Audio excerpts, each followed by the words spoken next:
Hello friends, BEd versus BTC में दो बहुत ही इंपॉर्टेंट सुनवाई जो है सुप्रीम कोर्ट में होने वाली है।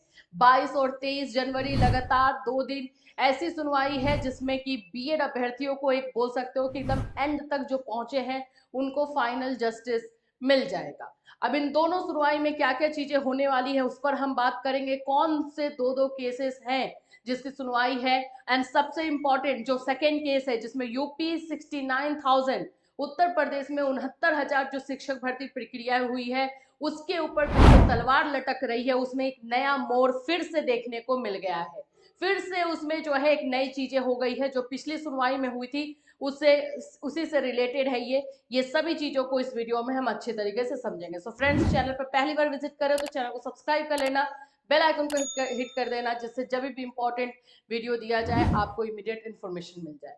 आप मेरे पीछे देख सकते हो भाई, यहाँ पर सुप्रीम कोर्ट ऑफ इंडिया में दो इंपॉर्टेंट सुनवाई, कल की जो सुनवाई होने वाली है वो है 22 जनवरी को, जिसके बारे में हमने बताया था बीएड छात्र welfare association versus union of India. ये सुनवाई को जो है बताया जा रहा था कि 22 को होगी। फाइनली इसको लिस्ट कर दिया गया है।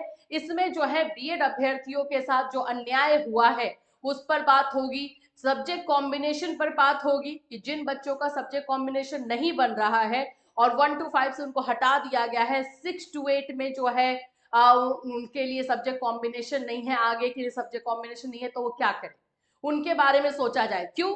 क्योंकि देखो, गैजेट एनसीटी ने बनाया, ठीक है, एंड और ऐसा नहीं कि कोई एक नोटिस निकाल दिया या कुछ ऐसा इसी तरह से लेटर निकाला उसके आधार पे किया गया, बकायदा आपने गैजेट निकाला है।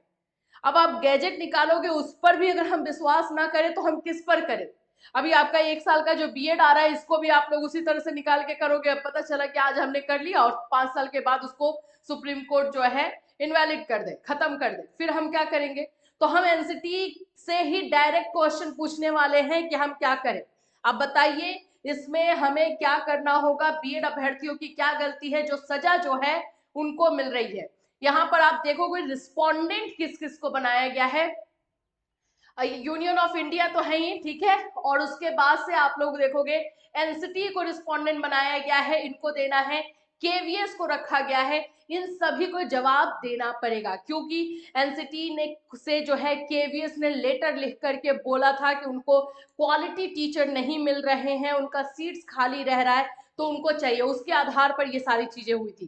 तो इन सभी को रिस्पोंडेंट बनाया गया। ये बहुत अच्छा कदम उठाया गया है, मैं बोलूंगी बहुत पहले ये चीजें कर लेनी चाहिए थी, लेकिन चलो फाइनली हुआ है।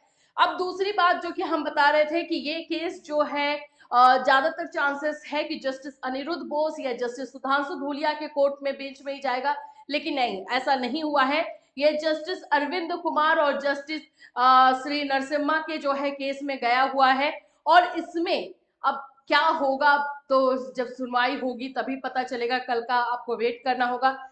जो सीरियल नंबर दिया गया है वो है आप लोगों का 16। 16 नंबर पर केस की सुनवाई होगी। कल हम इसके साथ पूरी तरीके से बने रहेंगे और आपको लाइव अपडेट जो है हम आपको देते रहेंगे, तो बिल्कुल हमारे साथ जुड़े रहिएगा। अब देखो, कल का ऐसा उम्मीद लगाया जा रहा है क्योंकि बीएड वर्सेस बीटीसी के जितने भी मामले हैं वो या तो जस्टिस धूलिया या जस्टिस जो है निरुद्ध बोस के बेंच में ही हो रहा है, और कोई और जस्टिस इसको सुनना भी नहीं चाह रहा है, वो डायरेक्टली ट्रांसफर जो है उन्हीं के बेंच में कर रहा है। तो ऐसा उम्मीद यही लगाया जा रहा है कि हो सकता है कि उन दोनों में से किसी के बेंच में इसको ट्रांसफर किया जाए, बट ये सुनना होगा, एनसीटी को अब जवाब देना होगा। एनसीटी जब हमारे साथ पूरी तरीके से खड़े नहीं हो सकती है तो फिर जवाब दीजिए, आपकी वजह से हम यहाँ पर हैं। तो इस केस पे हम पूरी तरीके से नजर बना करके रखेंगे। जो सेकेंड केस है वो इससे भी इंपॉर्टेंट इसलिए हो गया है क्योंकि इसमें अब एक नया मोड़ आ चुका है। यह है 69,000 शिक्षक भर्ती का case, Guddu Singh versus union of India 39,445 39445 जो डायरी नंबर है। इस केस में हर बार जो है कुछ ना कुछ नया हो रहा है। एक सुनवाई पहले तक ऐसा लगा था कि भाई जस्टिस तो इसको सुनेंगे नहीं और इसको कैंसिल करेंगे, बीएड अभ्यर्थी सेफ है सब कुछ। इसके पिछले वाले सुनवाई में जहां पे कपिल सिब्बल जी आ गए, उन्होंने अपनी बातों को रख दिया कि भाई उन्होंने तो एकदम केस को मोड़ दिया था, एकदम बोलते ना यू टर्न ले लेना। उन्होंने बोला कि जो मौर्य वाला केस था उस केस में क्वालिफिकेशन के लिए, क्वालिफाइंग मार्क्स के लिए जो है बात हुई थी, क्वालिफिकेशन पर बात नहीं हुई है। ये बात अब कपिल सिब्बल जी ने डाल दिया। जस्टिस जो थे वो और यहाँ पे डीएलएड और बीएड वाले जो एडवोकेट थे खुद में ही लड़ने लगे। तो जस्टिस ने यही बोला कि आप लोग लड़िए नहीं, जो डिसीजन, जो फैसला आया है उसको हम लोग देखेंगे और उसमें ये बात है या नहीं उसको देखा जाएगा एंड देन फिर इसको आगे बढ़ाया जाएगा। तो अगर आप ध्यान से देखोगे तो ये मामला जो है किसी भी जस्टिस के बेंच में नहीं है, ये मामला रजिस्ट्रार के बेंच में है, रजिस्ट्रार के पास चला गया है। अब आप बोलोगे मैम ऐसा क्यों हो गया है? देखो ऐसा इसलिए हुआ क्योंकि अब इस केस को, क्योंकि कोई भी जस्टिस फ्रेश तौर पे इस केस को नहीं सुनना चाहता है। इसका रीजन है क्योंकि 2020 में सुप्रीम कोर्ट के फैसले के बाद ये भर्ती प्रक्रिया हुई है। ठीक है, वो जजमेंट के बाद ये भर्ती प्रक्रिया हुई है। इसीलिए हम लोग बार बार बोल रहे थे आपको कि 69,000 शिक्षक भर्ती प्रक्रिया किसी हद तक जो है सेफ है, क्योंकि ये एक जजमेंट के बाद हुआ है। तो अब उस जजमेंट के बाद अगर ये हुआ है तो जाहिर सी बात है इसको फ्रेश केस के तौर पे नहीं देखा जा रहा है। और इस केस में मांग की जा रही है गुड्डू सिंह की तरफ से कि बीएड वाले अब 1 to 5 में एलिजिबल नहीं है, वो 1 to 5 में नहीं पढ़ा सकते, क्वालिफाइड नहीं है। और दूसरी चीज, इनका दूसरा मांग ये है कि जो क्वालिफाइंग मार्क्स था उसको कम किया जाए, जिससे कि छात्र मित्र और फिर उसके बाद से डीएलएड वाले कैंडिडेट जो है वहां पे ज्वाइन कर सके। ये चीजें जो है वहां पर बोली गई है। ठीक, अब ये केस क्योंकि पहले से रिलेट कर रहा है तो रजिस्ट्रार के पास इसलिए भेजा गया है ताकि इस केस को हम आगे ले जा सकते हैं या नहीं ये रजिस्ट्रार चेक करे, कहीं इस केस में कोई डिफॉल्ट तो है या नहीं।